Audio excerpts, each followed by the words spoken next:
IJ Institute of Engineering and Technology in Department of Instrumentation and Control. So today's our topic is jet transform in the unit number 1, discretization of the continuous system in the subject of advanced control theory. So first of all, what is the jet transform? So the jet transform in the mathematical and the signal processing, the jet transform convert a discrete time signal which is the sequence of the real or the complex number into the complex frequency domain representation. So also it can be considered as a discrete time equivalent to the Laplace transform. So in this chapter we will discretization to the continuous signal using the Z transform. Up to now in the control system and the control system design we will deal with the S domain transfer function. Up to now, okay. Now onwards we will deal with the Z transform. So our first target is we will convert the S domain transfer function into the Z domain transfer function. That means we will convert a continuous system into the discrete signal. Discrete system is nothing but the same like the digital signal. As you know, we have deal with the two signal in the control system. The first one is the analog signal and the next one is the digital signal. Okay, now the next one is we will detail about what is the Z transform, what is the equation using the Z transform in the advanced control theory, and then we will study about the different transfer function using the Z transform. Okay, so first of all, analysis of the continuous time linear time invariant system can be done using the Z transform. So here we will take one linear time invariant system for the continuous system and we will be done with using the Z transform. So it is the powerful mathematical tool to convert the differential equation into the algebraic equation. Now what is the algebraic equation? So the one-sided Z transform of the discrete signal x of n is given as Z transform is x of z that is equal to z of x of t. Now what is the x of t? It is the time domain analysis. So we can replace the time into the sample form. So that is equal to z into x of kt and that is equal to summation of k 0 up to infinite x of kt z raised to minus k. So this is the formula of the x of z. Now for the sequence of the number like x of k, this is the standard equation of the Z transform that is equal to x of z is equal to summation of k is equal to 0 to n. So we will take the value of sample from 0 to n, then x of k z raised to minus k that is equal to summation of k is equal to 0 to n x of k z raised to minus 1 in this out of bracket raised to k. Okay, so we will continuously change the value of the k and we will find the different z transform. So where here x of n is equal to finite integral signal 0 and n, it is the sequence supported interval. As we discussed, this is the sample number and z is equal to any complex number and n is our integral. Okay, so we can change the value from k 0 to n. Now next one is the two-sided Z transform. If we deal with the two-sided Z transform, that means left hand side as well as the right hand side. So the equation of that x of z that is equal to z in this bracket x of t, and here the value of the k will be vary with minus infinite to infinite x kt z raised to minus k. What is the difference between one-sided and two-sided z transform? In one-sided, we will start the sample value at the 0 up to infinite, and in the two-sided we will start the value of the sample k that is equal to minus infinite to infinite. So it is known as the two-sided z transform. Now the another equation for the two-sided z transform is x of z that is equal to z x of t is equal to summation of k will be starting from minus infinite to infinite x of k z raised to minus k. Okay. Now the next one is the if x of k has the z transform of x of z. So z e raised to at x of t. Now what is the z transform of e raised to at? That you have studied in the digital signal processing, right? So it is the summation of k is equal to starting from 0 to infinite x of kt e raised to minus akt z raised to minus k. How this equation is coming, that we have discussed in the next slide. Okay, so z in the bracket e raised to minus at x of t that is equal to k in 0 to infinite x of kt z e raised to at and the full bracket raised to minus k. It is the simplified version of the above equation. So this is the different z transform equation.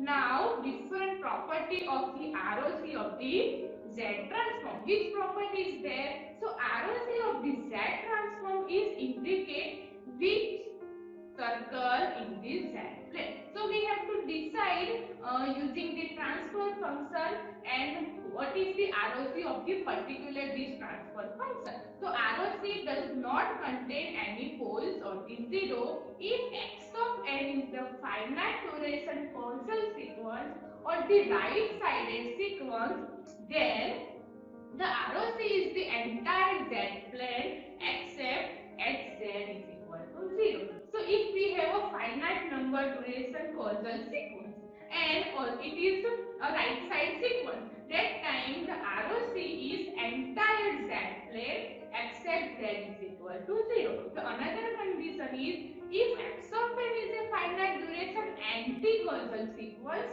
or the left sided sequence, that time the ROC is entire z plane except z is equal to infinite. So these two property you have to remember when x of n is the finite duration causal sequence or the right sided sequence, that time the ROC is entire z plane except z is equal to 0. And if x of n is the finite duration anti-causal sequence or the left sided sequence, that time the ROC is entire z plane except at z is equal to infinite. So here ROC does not contain any poles. Okay. Now next property is if x of n is infinite duration causal sequence. What is the difference in the above sentence? It is the finite duration causal sequence. Here it is the infinite duration causal sequence. So that time ROC is exterior of the circle with the radius a. That means the z is greater than a. And if x of n is an infinite duration anti-causal sequence, that time ROC is interior of the circle with the radius a. That means z is less than a. So if we have an infinite duration causal sequence, that time we can get the ROC is exterior of the circle, and when infinite duration anti-causal sequence, that time we can get ROC interior of the circle with the radius a when the z is less than a. So there are some different property of ROC whenever we deal with the z transform. Okay, and the last one is if x of n is a finite duration two-sided sequence. If we can get two-sided sequence, that means left hand side as well as the right hand side, that time ROC equal to 0 and z is equal to infinite. So according to the transfer function or according to the system or the plan, we will decide the ROC of this particular system. Okay, so this is some property whenever we using this Z transform. Now the next one is we have to find a different transfer function ROC using the given signal. So first example is find ROC of the given signal, and the signal equation is x1 of n, that is equal to in bracket 1 2 5 7 0 1. It is a one-sided signal because the arrow direction at the first signal. So if we can find the ROC for this particular signal, so x1 of z, that is equal to 1 into z raised to 0 plus 2 into z raised to minus 1 plus 5 z raised to minus 2, 7 z raised to minus 3 plus z raised to minus 5, because here the coefficient of z raised to minus 5 is 1 and the coefficient of z raised to minus 4, that is equal to 0. So we cannot consider this term. Okay, so this is the Z transform equation. It is the one-sided signal. So ROC is entire Z line except Z is equal to 0. As you know, whenever we deal with the one-sided signal, ROC, we can get the ROC to the entire Z plane except Z is equal to 0. Now the next example is find the ROC for a given signal, and the signal equation is like that: x2 of n, that is equal to 1 2 5 7 0 1, two-sided signal. Here you can compare that both signal are same, but here the arrow direction at the 5 points, so this is known as the two-sided signal. So we can convert into the x2 of z, that is equal to, starting with the 5.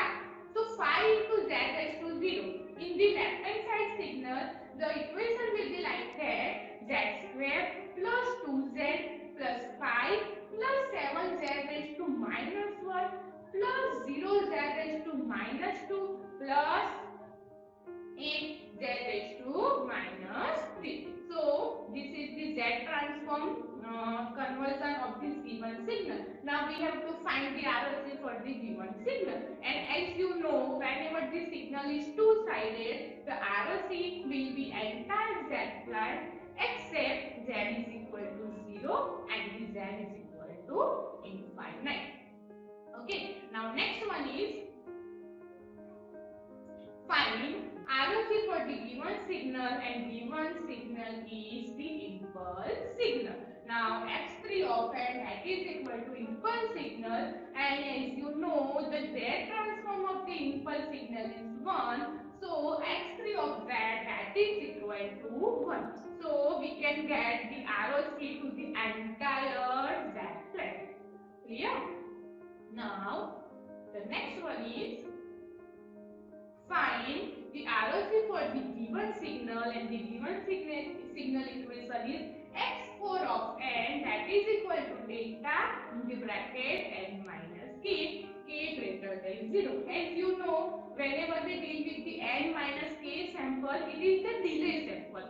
So whenever we convert the delay sample into the Z transform, we can get x4 of z, that is equal to z raised to minus k. So the ROC is entire Z plane except z is equal to 0. If we can deal with the delta n plus k. So what is the Z transform of delta n plus k? It is the z raised to plus k.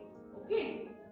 So next is the x5 of n delta n plus k. As we discussed earlier, the Z transform of the delta n plus k, that is equal to z raised to k. So what is the ROC for this particular signal? So the ROC is entire Z plane except z is equal to infinite. Clear? Okay. Now the next is we have to obtain the Z transform of the following equation, and the equation is given. They will given a input signal, and the input signal is unit step signal x of t, that is equal to 1 whenever the value of the time is greater than or equal to 0, and we can get the 0 when the time less than 0. We have to find the Z transform for the unit step function. So x of Z, that is equal to Z in the bracket 1 of t. Okay, so the equation will be summation of starting from the n 0 to infinite 1 into Z raised to minus n. So the simplified version is summation of n is equal to 0 to infinite Z raised to minus 1. Now we can put the different value of n, and we can get the step response equation. So x of Z, that is equal to 1, because we can put here Z is equal to 0, Z raised to 0, that is equal to 1, then Z is raised to minus 1, so Z is equal to minus 1, plus Z is equal to, n is equal to 2, so Z raised to minus 2 or up to infinite. Okay, so simplified version of this equation is nothing but that is equal to 1 upon 1 minus Z inverse. So again simplify this equation, we can get Z upon Z minus 1. So what is the ROC for this particular unit step function? So ROC is Z greater than 1. Clear? So using the Z transform, we can easily find the ROC for this particular equation. Thank you everyone. Now in the next session, we will study about the different ramp function, different transfer function given to this system that we have to convert into Z transform, and then find the ROC for the different differential equation. Thank you.